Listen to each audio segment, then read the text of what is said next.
Pai, muito obrigado, Senhor, porque até aqui Tu nos conduziste, Senhor, com a Tua graça, com a Tua bondade, nos dando a capacidade de poder refletir,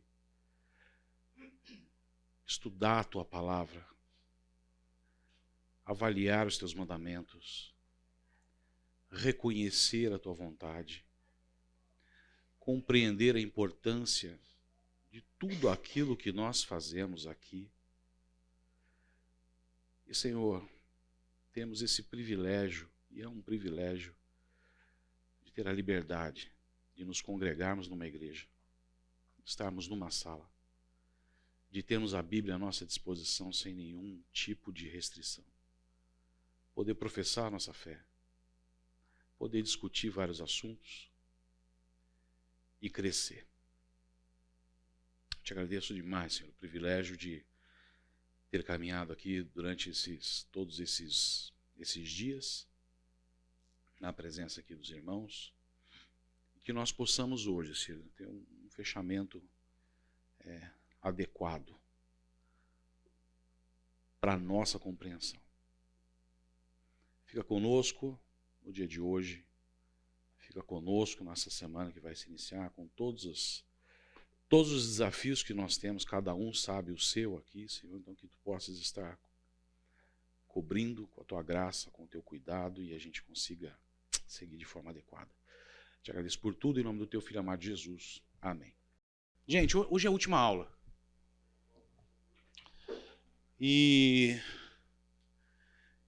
eu queria fazer um fechamento onde a gente pudesse chegar na conclusão. Nós fizemos várias discussões, abordamos vários temas, como é que é a visão tradicional, o que não é, toda a parte da argumentação e defesa, e a gente também, nós fizemos concordamos e discordamos com alguns pontos que eram apresentados, né? Mas eu acho que o mais importante aqui é entender qual que é o ponto central. Nós estamos falando da vontade do Senhor. De novo, vou ser repetitivo, não tem como não ser.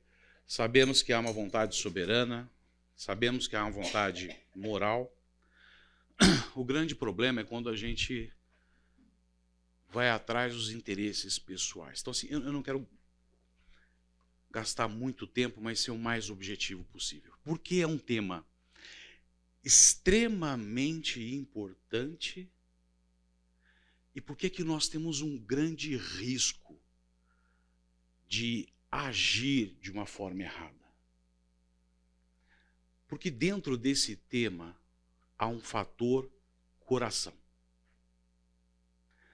Há um fator desejo pessoal. Há um fator status. Há um fator quem sou eu e como é que eu quero que as pessoas me vejam. Há um fator sobre aquilo que eu desejo, eu de alguma forma quero encontrar uma maneira de justificar que aquilo que eu estou querendo está correto. E existem fatores piores, que é quando você começa a usar esse tema, as escrituras, todo essa estrutura, esse vestuário, e você começa a também construir cenários para ocultar verdades, para justificar tuas decisões, tuas escolhas, que no fundo estão erradas. Mas eu acaricio isso, porque é o que eu quero, é a minha vontade, é o meu desejo. Então, eu vou dar um jeitinho nisso. Eu vou mexer nisso. Sendo que o caminho correto é você voltar para as Escrituras.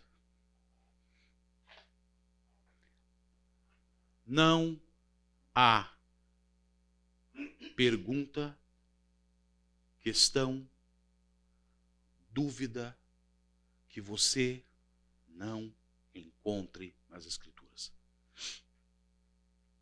O que pode haver é um coração que não tem o desejo de ouvir, compreender, agir e fazer aquilo que o Senhor manda você fazer. Segundo ponto,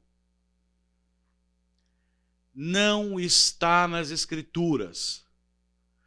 Se não está nas Escrituras, se não é normativo, você não tem impedimento nenhum em fazer.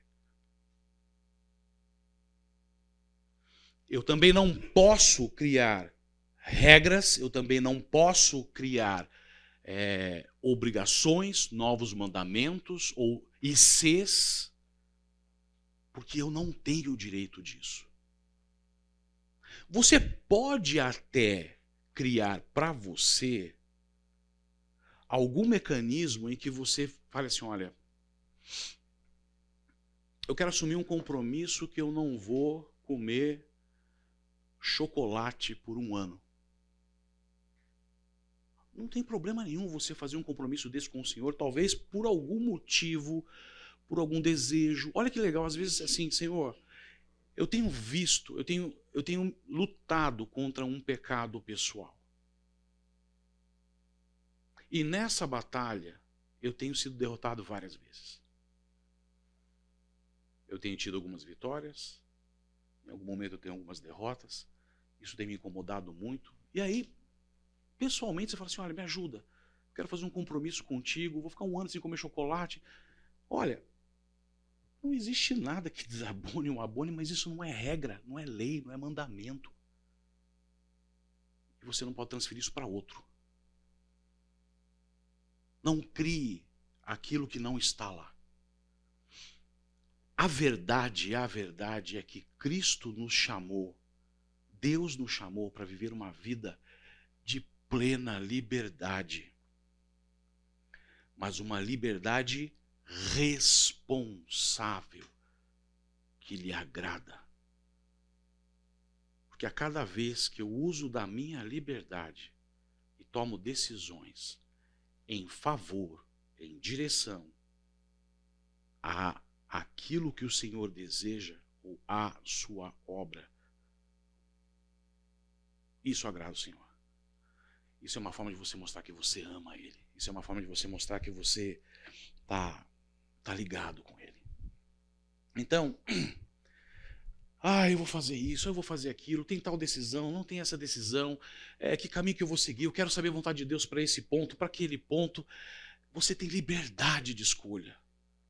Mas não tem como fugir de certos critérios em que você tem que tomar cuidado, cautela. E não deixar de lado, porque aí sim o que você está fazendo não é de acordo com o que Deus quer. Eu quero fazer uma dinâmica com vocês, porque eu queria fazer o seguinte, eu queria fechar esse curso com algo prático. Eu sempre sinto falta, às vezes, de assistir algum curso, a gente vai assistir um curso sobre isso, sobre aquilo, e a gente fala muita teoria, muitos dados, muito versículo, muito isso, muito aquilo, fica bonito, né? Mas eu não sei se vocês já sentiram isso, e muitas vezes eu senti isso, de sair de um curso ou de uma aula e falar assim, tá, legal, mas e a aplicação? E a aplicação disso na minha vida? Então, eu sei que vocês adoram fazer trabalhinho em grupo. Então a gente vai fazer um trabalhinho aqui em conjunto. Primeiro a gente começa independente.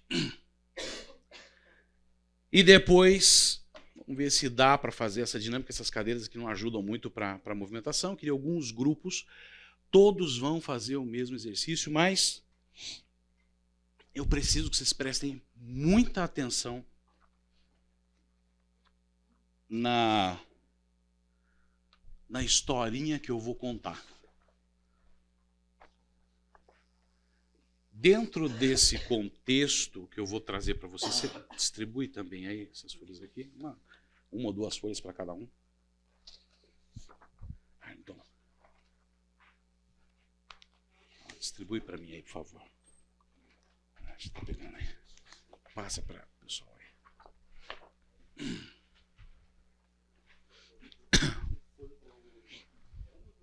Não, fica aí com... Só distribui, todo mundo tem que ter uma folha.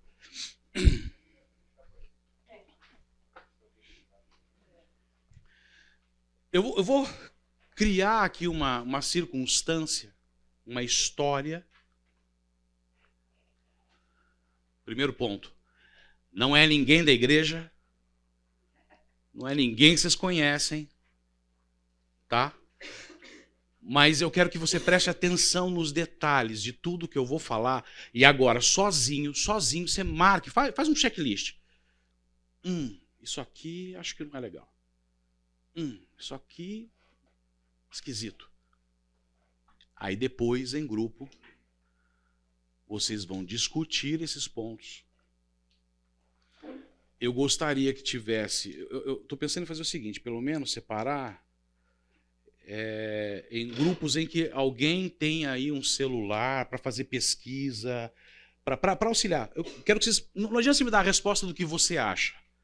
Eu quero que você encontre versículos. Eu quero que você argumente na Escritura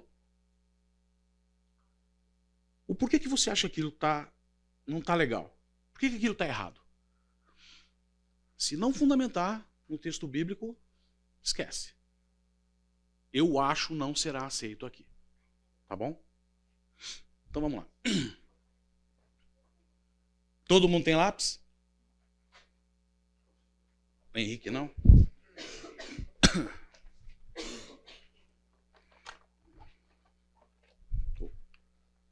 Você também não tem? Você respondeu?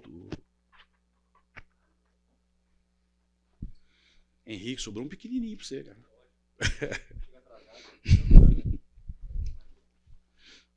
Posso começar? Olha só, presta bem atenção. Uma família cristã tradicional. Um casal nasceu, cresceu numa igreja bem conservadora. Não estou fazendo crítica a nenhuma denominação. Estou usando aqui como exemplo a Assembleia de Deus. Uma visão bem conservadora em que eles têm certas orientações com relação a se vestir. Bom, quem conhece, eles têm um certo regramento que eles seguem. Faz parte do biotipo dessa comunidade. Então, existem alguns critérios com relação à televisão, vestuário, corte de cabelo. Eu não vou entrar nesse mérito, isso não me importa. Esse casal evolui, tem 2 filhos. Depois de muitos anos, esses filhos já entrando na fase de jovem para adulto, esse casal funda uma igreja. Uma nova denominação. Vamos imaginar que, de repente, ao longo da história deles dentro dessa comunidade, alguns pontos divergiam. Os 2 se tornaram pastores. Você está entendendo o que eu estou falando? Ele era pastor e ela era pastora.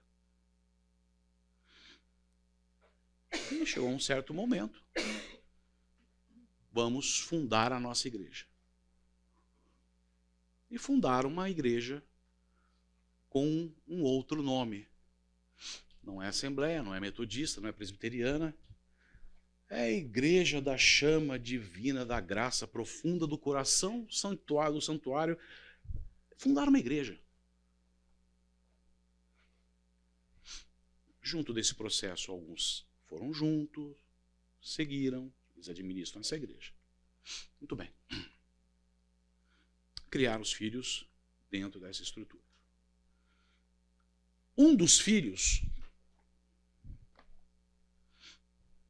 o filho mais velho, tiveram 2 filhos homens. Até para adiantar a história, o filho mais novo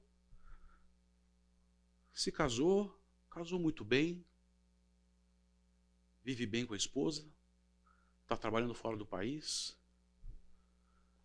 é muito rigoroso com alguns preceitos, ele segue aquilo, e olha, tudo indica que leva um casamento saudável.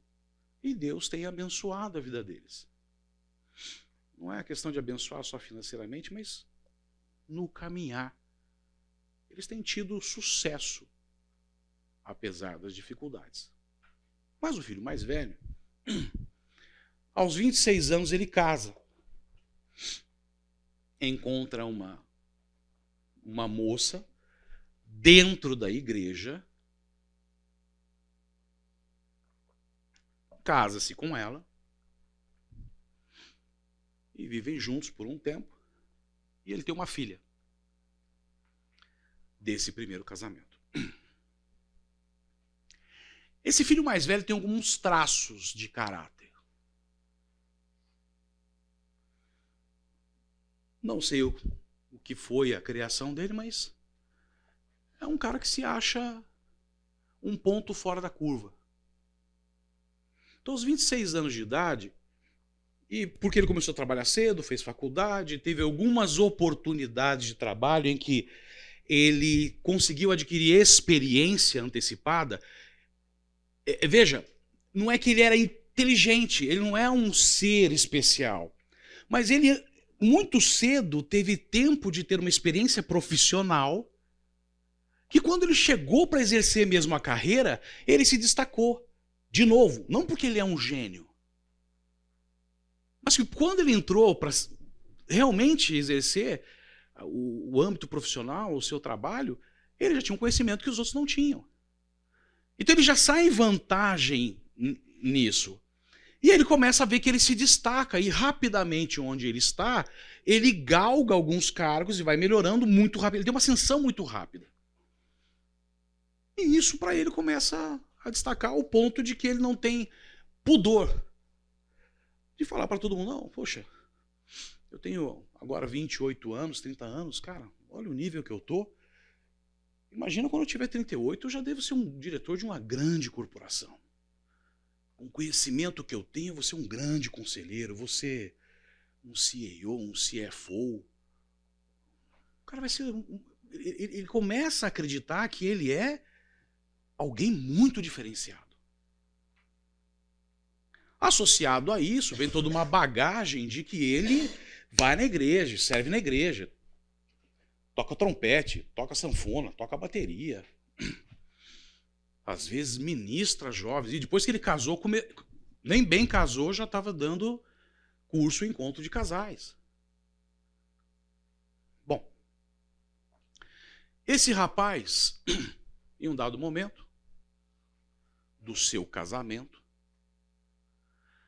a sua esposa, que é cristã, o abandona. A sua esposa chega para ele e fala assim, num domingo, antes de ir para a igreja, ele levanta, quando chega na sala, estão as malas da esposa prontas, as malas da filha, e ela fala, estou indo embora. Não, mas como assim? Não dá mais. Não quero manter esse casamento. Ela também não explica o porquê, não quero, mas ele se dedicou muito ao trabalho, muito ausente. Nos finais de semana, a esposa começou a adquirir um comportamento de ir para a casa da mãe. Quando nasceu a filha, piorou mais ainda, porque era a primeira neta, a única neta dos dois lados, e vai para a casa da mãe, vai para a casa da mãe. Aí chega no final de semana, ele quer ser atleta, ele quer correr, ele quer fazer isso, ele quer fazer mais o quê? Porque é importante no ambiente de trabalho ele aparecer nas redes sociais, como, além de um cara que se destaca profissionalmente, é um cara que também faz atividade física, corre, tem uma boa alimentação, é um cara que participa de alguns eventos. Bom, ele tem uma vida muito cheia. E não sobra tempo para a esposa. E a esposa, por outro lado, também quer estar com a mãe.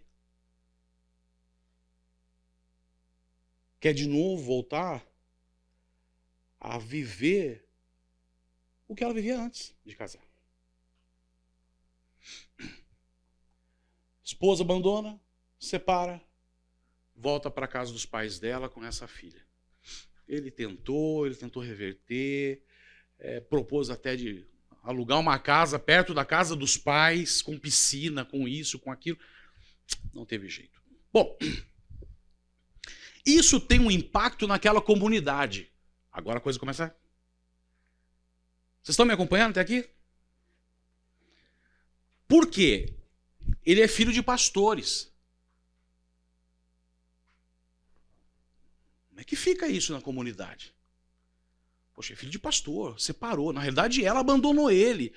O que aconteceu, o que não aconteceu? Ninguém fala nada e vai, e a coisa fica desse jeito. E existe um monte de paradigmas. Então esse rapaz começa a sofrer porque não é só a questão da vida dele, da separação, mas é a questão também de... Agora eu deixei de ser aquela vitrine, né, o exemplo, e eu começo a trazer aqui um traço que as pessoas estão me questionando. Sim, ele entra numa zona que não é mais uma zona de conforto, ele entra numa situação complicada. Mas, orgulhoso, determinado e entendendo que a culpa não foi dele, de forma alguma. Porque ele fez tudo o que deveria ter sido feito. Foi ela que o abandonou. Ele busca um outro relacionamento. E agora ele começa a ter alguns critérios. A outra era morena. Eu quero agora uma loira. Por que eu quero uma loira? Porque o meu chefe tem uma esposa que é loira, chama atenção, e a outra esposa dele não chamava tanta atenção. E agora ele quer uma esposa que chame atenção. E aí ele vai, e a mãe, que é pastora, com esse desconforto todo, também dá o jeitinho de, puxa, vamos acelerar isso. Era de uma outra igreja, traz ela para dentro dessa igreja, acolhe na comunidade, mas essa moça já tem uma filha. Essa moça tem uma filha dos seus 12, 13 anos. E recebe, acolhe, vai, e não dá tempo de conhecer. E ele, olha, Deus falou para mim que é ela, e Deus falou para mim que é ela. E aí, nos momentos que ele traz a filha dele para o convívio com a moça trata bem, e aquela coisa, e não, com certeza é essa aqui que o Senhor escolheu para mim, porque veja, é a mulher que eu preciso, ela é bonita, ela é isso, ela é... Ele trouxe um monte de critérios. Em 6 meses ele se casa. Como ele tem dinheiro, fez uma baita de uma festa, trouxe seus mais próximos para o casamento, convidou aqueles da igreja que em algum momento fizeram certas críticas no momento da separação dele, então tipo, vou mostrar para eles que me reergui, o Senhor me deu uma nova chance, e chama o chefe dele, que tem uma esposa loira, para ver, a minha esposa agora é loira. Casou.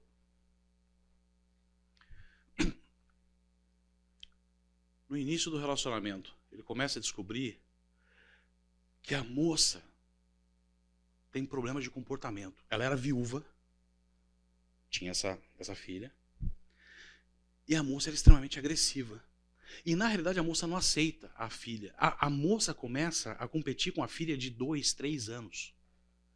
E quando nos finais de semana ele traz a filha para casa, ela manda trancar a menina no quarto, começa a querer muito mais atenção dele quando a menina está lá, quer competir com a criança, tem crises de ciúme, tem crises, briga com ele, momentos de agressão, ao ponto dele ter que, em um dado momento, se trancar com a menina no quarto dele, porque ela o ameaçou com uma faca. Em uma dada viagem que ele foi buscar a filha e eles brigando, ela mete a mão no câmbio do carro para câmbio automático da marcha de andar para frente e jogar para ré. Assim, completamente destrambelhado, e vai nessa luta e ele busca psicólogo, e a mãe que é pastora e o pai que é pastor tentam acomodar, vamos acertar isso, tentam suprir com ela, só que não adianta. E a moça era cristã. Ela não aceita. Quão rápido foi o casamento? Rápida foi a separação. Só que antes disso, ela vendo que estava perdendo terreno, engravida. E desse relacionamento nasce um menino. Então agora esse rapaz, separado 2 vezes, tem uma filha num casamento, tem um filho no outro casamento. Na separação consegue abolir e não assumir a responsabilidade da outra filha da moça, que era viúva, mas quando ele casou com ela, a pensão que ela recebia enquanto viúva, ela deixou de receber, quer dizer, houve uma perda financeira para aquela outra moça. Bom, esse rapaz já tem quase 38 anos. E todo esse desconforto, toda essa situação. E ele agora conhece uma outra moça. Como ele não quer correr risco de pegar outra louca, ele procura uma psicóloga.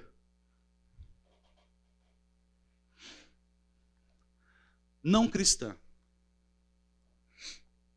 Essa psicóloga também tem uma filha. Essa filha tem 12 anos. O número de 12 anos, eu estou repetindo 12 anos para todo mundo, né? Mas é o que eu tenho aqui de agora. Essa filha não mora com a moça, mora com os pais, com os avós, em um outro estado. E eles vão se relacionando, vão se conhecendo. A mãe, que é pastora, para acelerar isso, porque, poxa, é meu único, o outro está bem casado, o outro é uma vitrine, o outro está bem. Caramba, esse aqui é o segundo casamento, né? Nós somos pastores, somos líderes da igreja e tal. Como é que tá isso? Então vamos dar uma acelerada nisso, vamos dar uma resolvida. Aí pega a menina, ela tem pouco tempo de relacionamento. E para inserir ela dentro da comunidade e mostrar que ela é uma pessoa que serve, fala para ela, não, faz o seguinte, você vai começar a ensinar as crianças. Não, mas eu não sei. Não, fica tranquilo, as crianças é tranquilo. As crianças lá de 3, 4 aninhos, e dá o material da escola bíblica infantil, que talvez ela mesma que criou esse material, e dá para ela ensinar, e a menina começa a ensinar. E aí chama essa menina para dar uma palestra, vai ter um encontro de casais, e essa menina vai lá falar sobre a visão dela enquanto psicóloga do meio secular, das dificuldades de relacionamento do casal aqui fora. Tenta inserir essa moça, tenta inserir, e eles não moram na mesma cidade dessa igreja, moram fora, e ele junto com ela, e ele é cristão, ela não é cristã, e aí ele vai em barzinho, aí ele vai numa festa de rock, e eles estão felizes, e ele publica isso no Instagram, ele publica isso no Facebook, e o sinal me atrapalhando. E quando ele publica isso, a igreja... Mas como isso? Show de rock. E aí gera uma fofoca, aí uma que é da igreja, que também é fofoqueira, mas faz parte da turminha da mãe, que é pastora, vai para a mãe, que é pastora, já conta a fofoca que está rodando na igreja, e somado a isso já apimenta mais um pouco, porque ela também não gosta da outra. Bom, gera todo um transtorno. A decisão deles... Não publique mais nada nas redes sociais.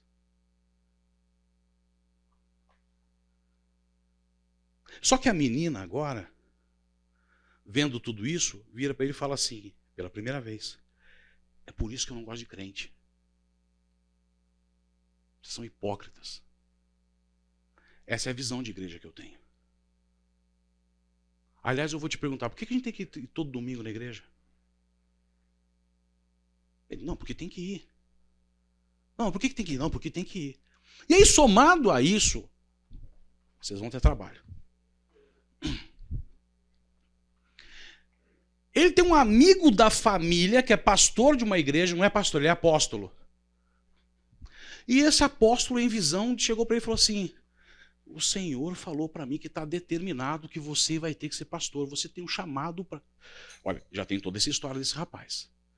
E o apóstolo disse para ele que ele tem um chamado para ser pastor. Em algum momento, Ele deixa de ser um profissional, um empresário bem-sucedido. Você vai ser um pastor. E aí ele chega para ela e fala assim, mas eu tenho um chamado para ser pastor. E ela fala, tudo bem, mas como é que nós vamos conviver nessa igreja? Que eu não tenho liberdade de ter a vida que eu tenho. E aí ele descobre que essa moça já foi da Umbanda, da católica, do espiritismo, disso, daquilo. Ela passou por todas as outras religiões.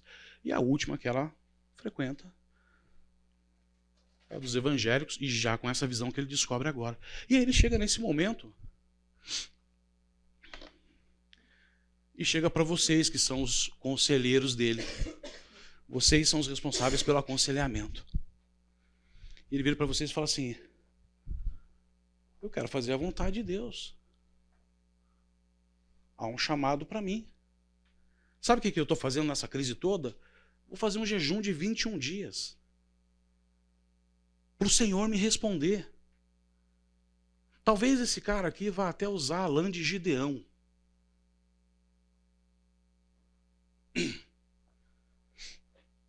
Vai até o pai dele, que é pastor, que até aqui não se posicionou em nada. E a resposta do pai, vamos orar, para que o Espírito nos responda.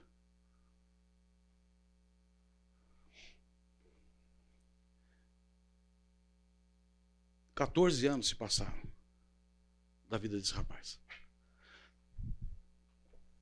Você está sentindo o conflito que ele está aqui?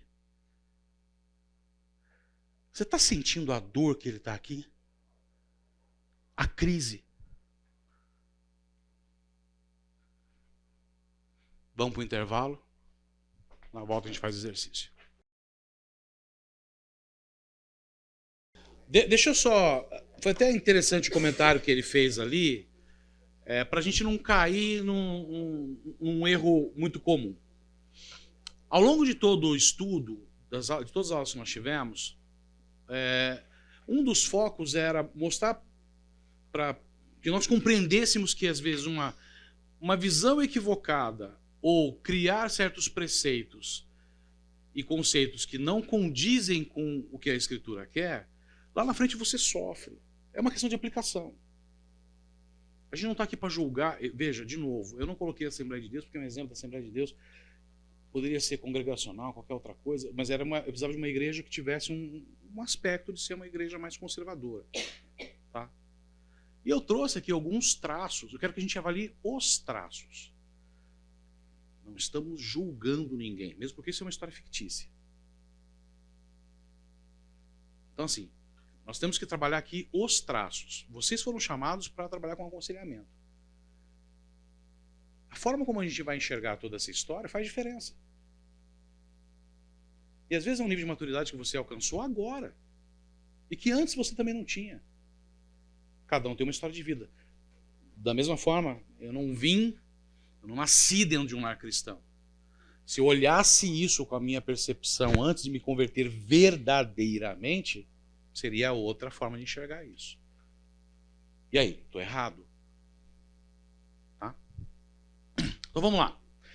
Para a gente ser produtivo, eu vou tentar buscar tópicos atópicos para mim que eram interessantes. Eu quero saber se você percebeu alguma coisa nisso. Tá?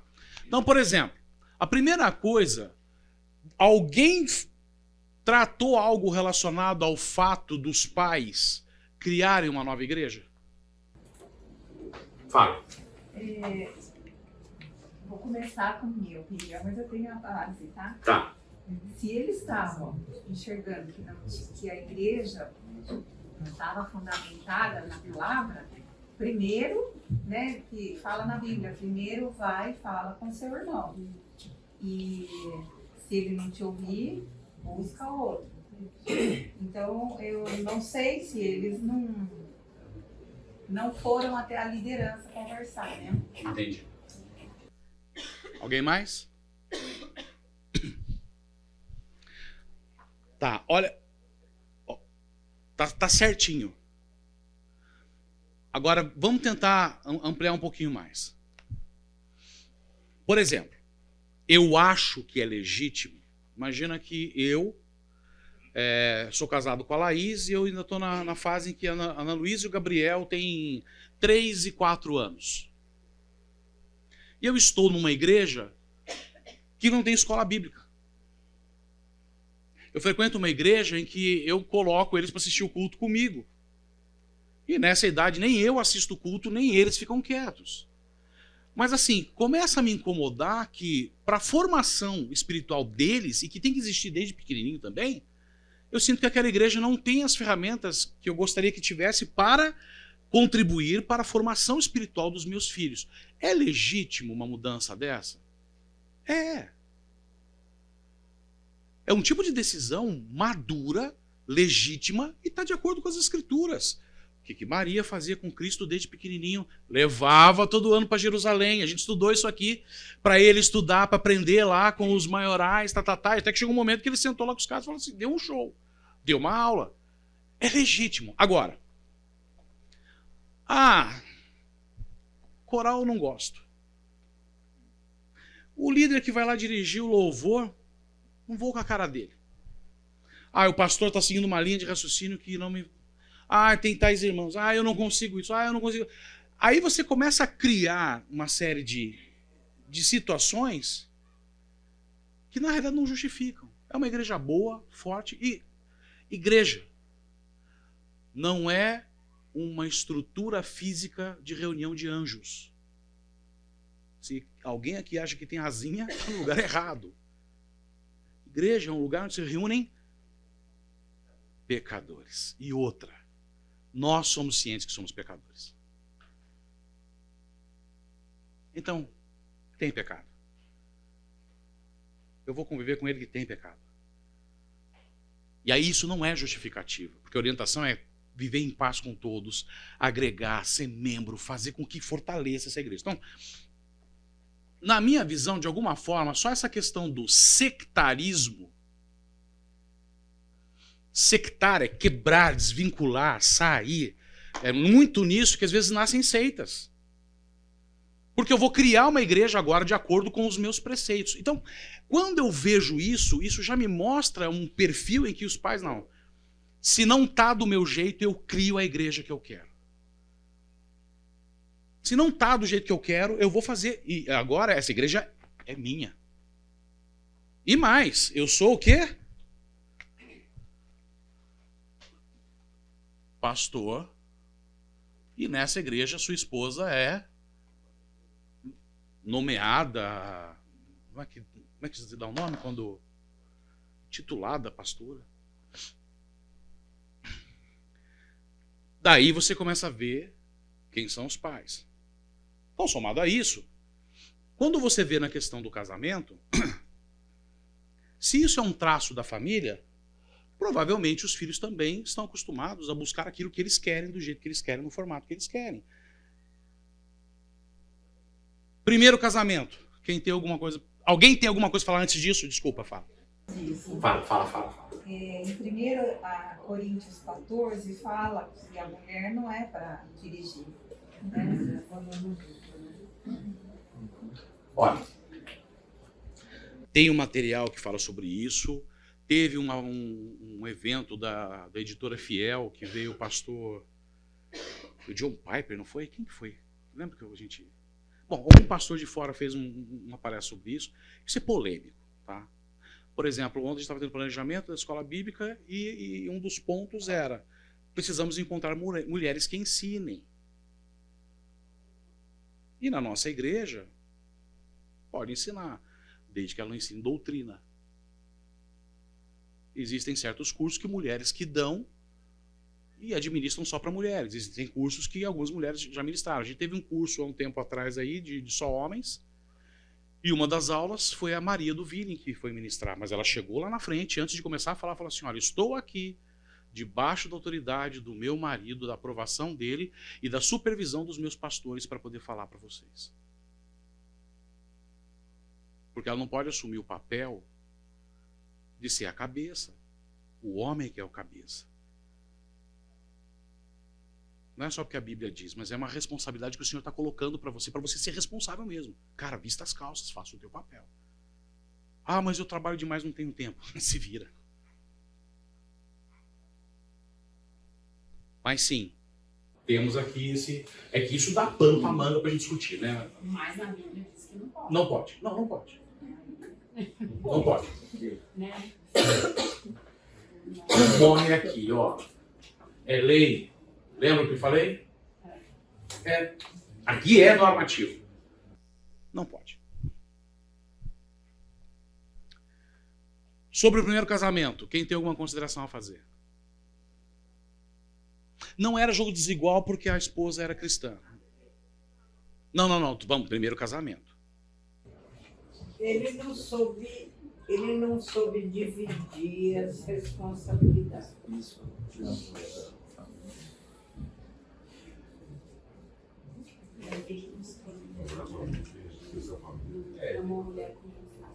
Mas ele era cristão, Ricardo. Ele era cristão. Ele é cristão. Fervoroso. Ele não soube dividir as responsabilidades entre casa, As prioridades estão invertidas. Casa e profissão. serviço.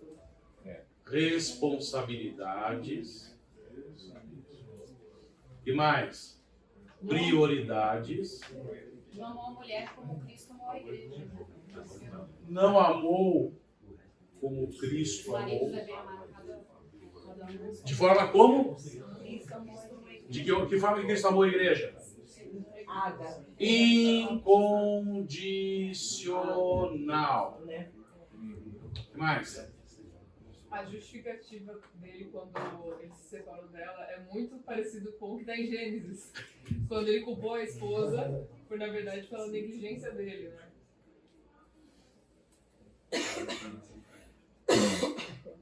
A mulher que tu me destes.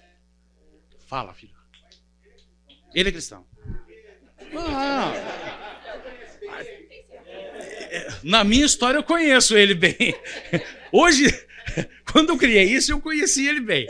Na minha mente ele é cristão. Mas, Ricardo, a esposa também entrou nesse joguinho, não tá como eu quero, eu vou embora. Tudo bem. Tudo bem. A esposa também não foi auxiliadora. E aí ela foi pro mais fácil. O que é o mais fácil? Cuidar de filho, limpar a casa, arrumar as coisas, a responsabilidade que eu tenho. Vou na casa da minha mãe, espaparico com a minha filha, fazem tudo por mim. Ele tentou.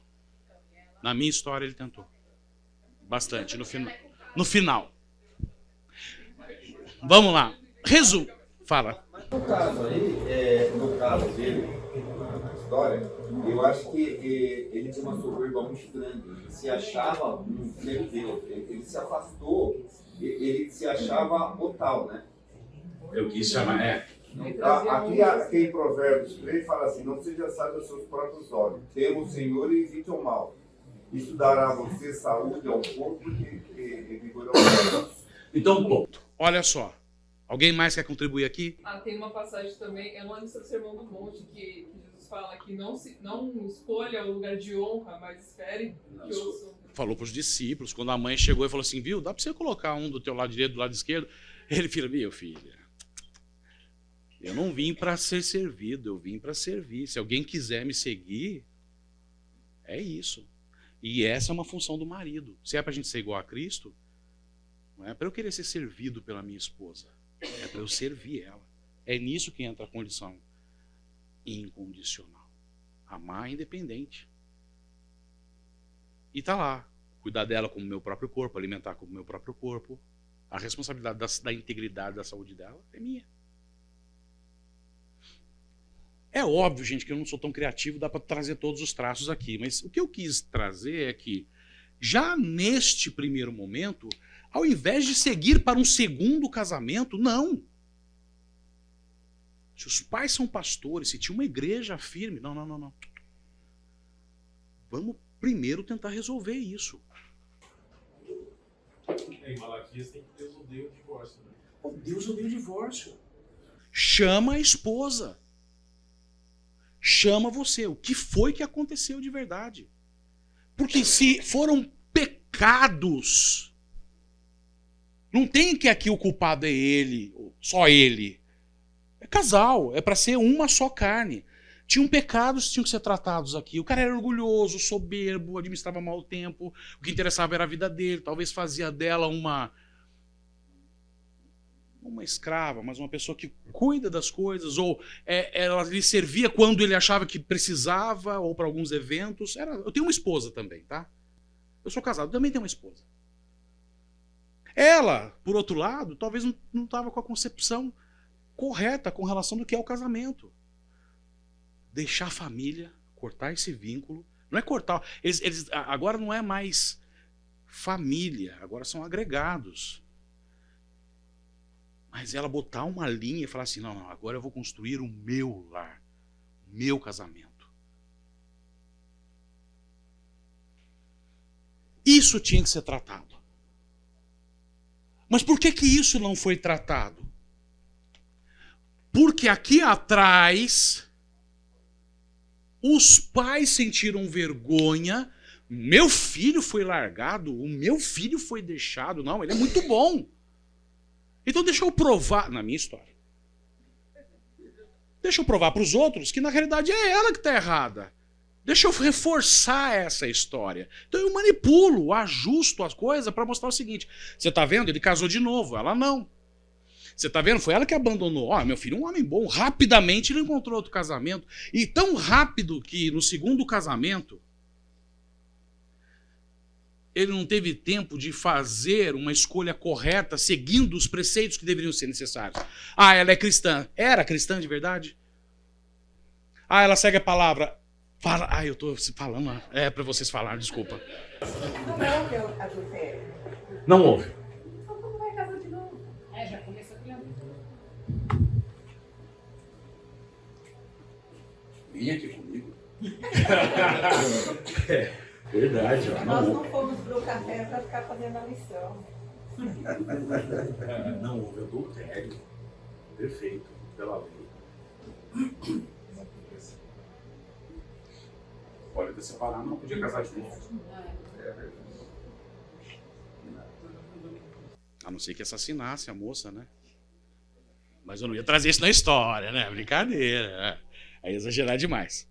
Mas veja, para a segunda escolha, não teve tempo, não avaliou. Será que os objetivos dela estavam alinhados com o dele? Não conheceu direito a moça? Já trouxe de uma igreja? Agrega para essa.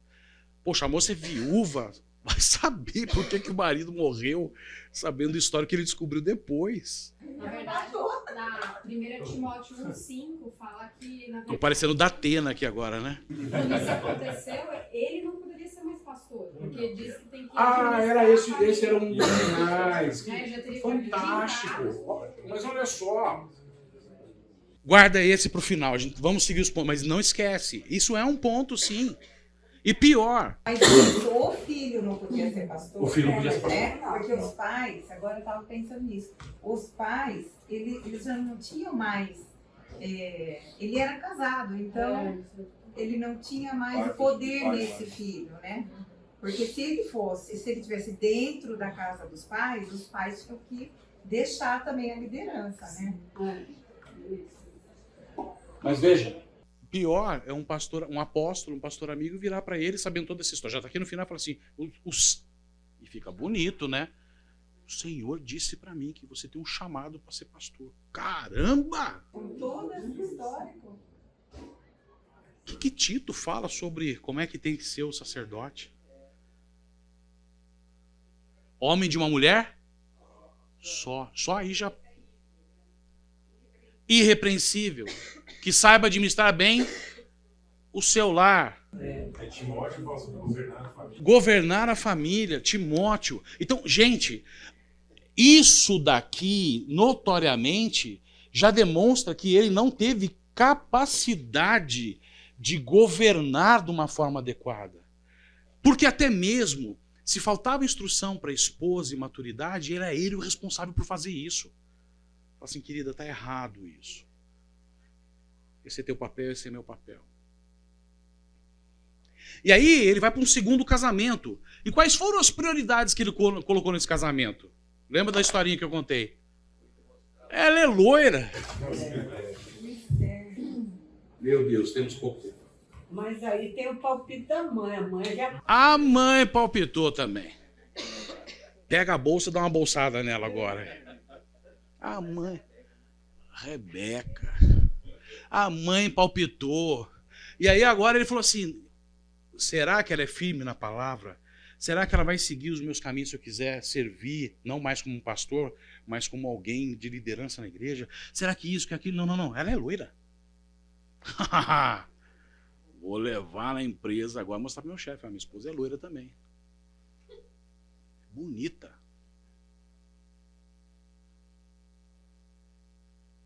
Tinha olho claro? A história é minha, eu coloco, né? Tinha olho claro. Mas e o coração dela? Era preto. Peludo. Coração peludo. Quando a gente joga com os irmãos, a gente vê muito irmão com coração peludo na competição, né? Compete. Coração peludo. Eu quero chegar lá. Mais uma separação. Casou em 6 meses, separou em mais 6, sei lá, tempo dele conseguir engravidar, tem mais um filho. Não, vou chegar agora, vou escolher corretamente. Aí vai para o próximo. Aí ele escolhe quem? Uma não?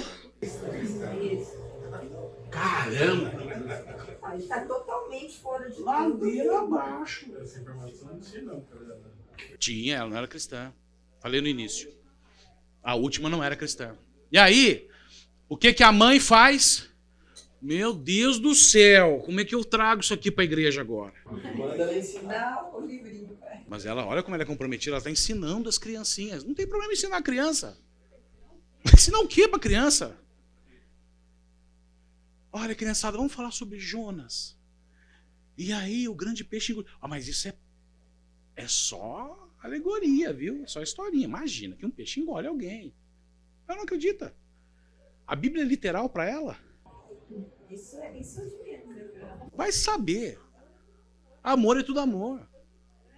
Esse é um problema. Para crianças. Ou então, vamos falar de Gênesis. Fala de Adão e Eva. Mas olha, você sabe dos dinossauros? Se bem que... Bom, não vou entrar nesse método.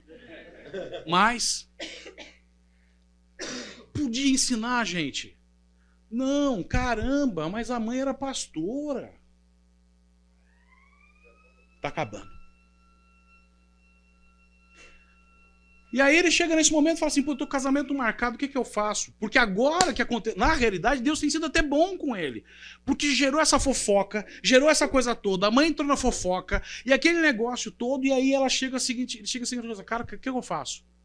Agora eu descobri que ela tem uma certa aversão por cristão, e não quer mais ir na igreja de domingo. E eu fui chamado para ser pastor. Que confusão na cabeça desse rapaz, porque várias pessoas usam da vida cristã e da palavra de uma forma errada. Esse cara aqui chegar e falar assim, o Senhor falou comigo.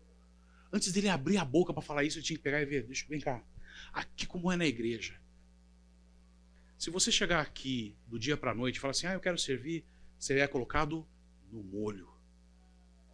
E o pessoal vai ficar te olhando ali por um bom tempo. Depois você vai passar por um planejamento de ministério para avaliar se você tem algum dom, aonde você pode servir. E as pessoas estão de olho no teu caráter. Mas a igreja é meio assim. Não, não é meio assim. Se você mostrar um coração fiel, verdadeiro para servir, você tem espaço nessa igreja. Mas o perfil das pessoas, viu? É a igreja, são pecadores. E você vem na igreja por causa de pessoas ou você vem na igreja por causa de Deus?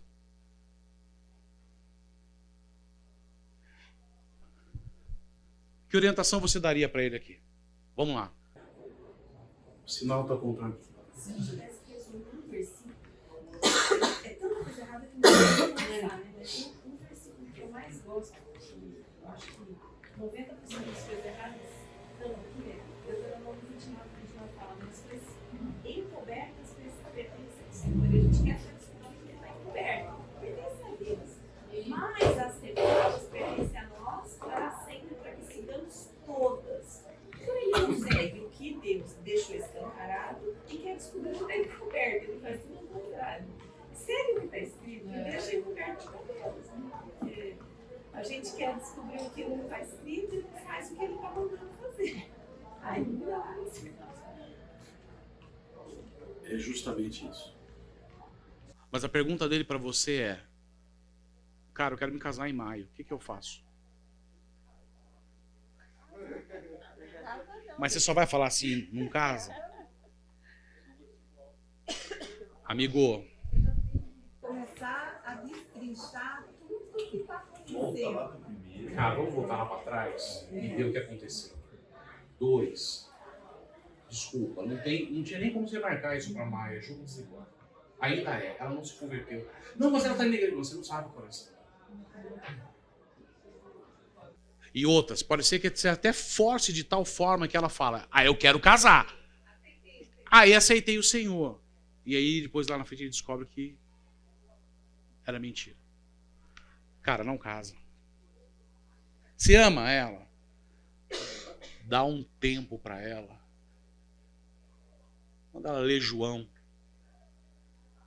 Coloca ela para escutar pregações de igrejas firmes. Dá um banho nela de Billy Graham. Sem você falar nada, sem você se intrometer. Tira teus pais da jogada. Afasta a tua mãe dessa decisão. Deixa essa moça por si só buscar esse alimento. Se ela quiser, você fala assim, a única coisa que eu quero aqui agora é, eu não vou casar com você se não for desse jeito, mas eu não quero também que você faça isso só se é para casar. Deixa ela experimentar. Se você me ama, fala para o Senhor se apresentar para você. É um risco também. Mas o casamento não dá. E ela tem que ter o tempo dela poder aprender quem é Deus, quem é Cristo. Até mesmo para ela poder chegar e falar assim, fizeram fofoca da gente e eu não ligo porque eu faço o pior. E Cristo me amou de tal forma que Ele não me pune dia a dia. Então o pecado dele não é pesado para mim, porque eu sou tão pecador quanto. Mas quando é que você começa a ter essa percepção? Precisa de bastante maturidade. Senhores, eu queria poder falar mais, mas não dá, acabou. Eu agradeço vocês esses 8 domingos, agradeço o tempo. Deus abençoe a todos. Espero que tenha sido bom, que ninguém ficou chateado com a historinha que eu criei aqui.